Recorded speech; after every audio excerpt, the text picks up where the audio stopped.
So Awaken Realms has brought us titles like Etherfields, Isis Vanguard, Nemesis and Tainted Grail. If you notice some similarities between these games, you are on the right track.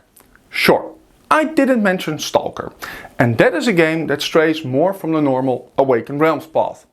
Now, their latest campaign, Grimcoven, is up for dissection.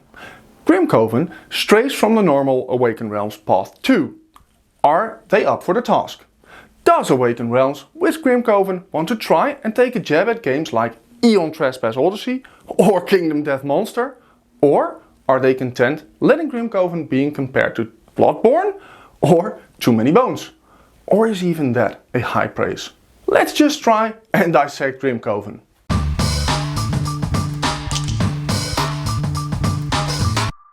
Now, before we dive in, just a quick look back at Awaken Realms, what to expect 2024, or just the artwork storm.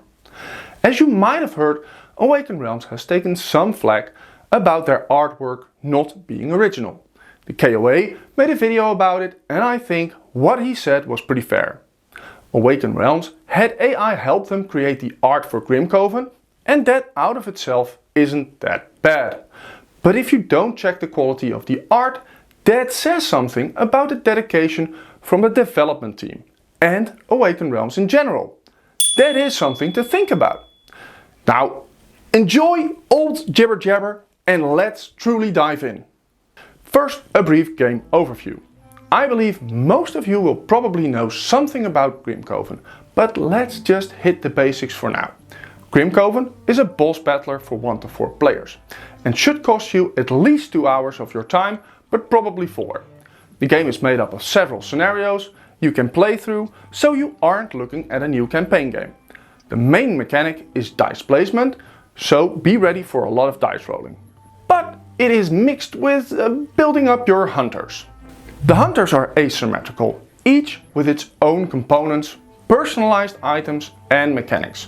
The goal of the game is of course to beat the boss. There is some backstory to the game and its characters which you can discover through the cards in Grimcoven. Which boss and monsters you'll be facing in each scenario is fully up to you. So the scenario does not instruct you to place this boss or that monster. Which I can see myself liking and disliking at the same time. Through killing monsters, hunters will get exposed to lament. The more lament a hunter has, the more powerful he will get. There is a twist, however. Players will need to draw corruption cards during the game too. These can decrease your lament, saving you from total madness, but also increasing your lament, helping you go insane. It's hard not to drool over the art and components of this game. From what I've seen so far, I love every aspect of the artwork. It looks amazing. There is a big table presence when this game hits the deck. I also love the fact that your hunters can get corrupted. This is not only changing their stats, but also their miniatures. Once more, and then I'll have to take my pills, why is this game so stunning to look at? Look at that miniature. You want to wake up next to it, right? Okay, let's try and stay objective. As my mother used to tell me, you can't eat from a good looking plate. And this might be true. Again, I am 100% sold on the art. And it makes me want to try and start playing Etherfields right now. But why did we stop playing Etherfields? The game wasn't bad, right?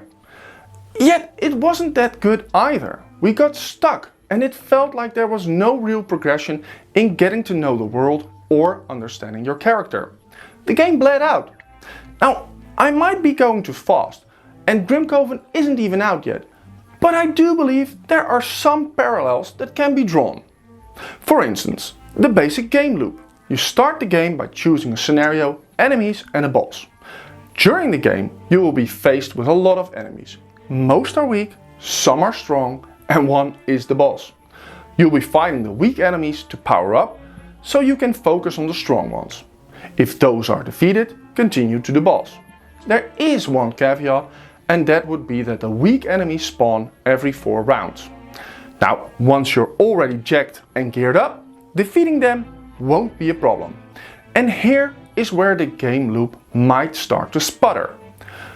Where at first the 5 or 6 playthroughs everything will be great and fun, once you start over and you have reached that point where you can manage the game, the dopamine levels start to decrease.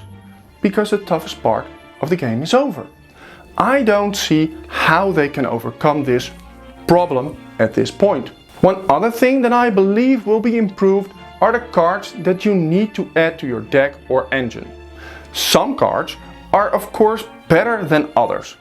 But from what I've seen and heard, most cards are different, but not different. The symbols change, but the way the card works is still the same. Now that of its own isn't that bad, but the deck is pretty thick. You would rather have more real choices than, I don't matter if a coin toss would decide which card I should add to my deck. If the choice doesn't matter, then you're either too OP or the choice isn't a real choice. Grimcoven uses a secrets deck. This deck helps you get more story elements in the game, but the deck is limited. Once you've seen all the cards, you know exactly what to choose and what not to choose. This is of course logical, but we have played other games with this mechanic and it doesn't help to increase replayability. So, is it all tears and rain? No, totally not. If you like Grimcoven and you don't care about the minis, for 95 bucks you can't go wrong. Sure, VAT and shipping will be added. But again, $95 in today's market is such a steal. Now if you do want those jaw-dropping miniatures, gates and whatnot, 110 bucks will still not end the world.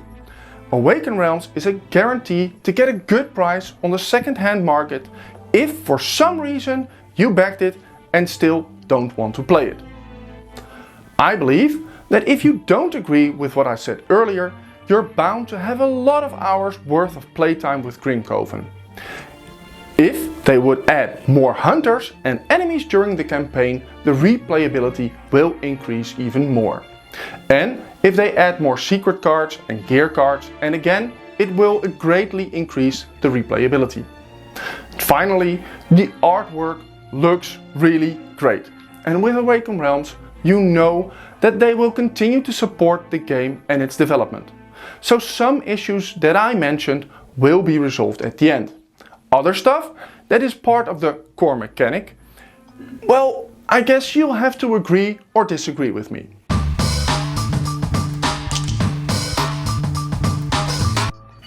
So, where do you stand? Are you going to back Grimcoven? Did you think I'm talking out of my ass? Tell us and let's discuss that right now. Thank you for watching and we'll see you in the next video.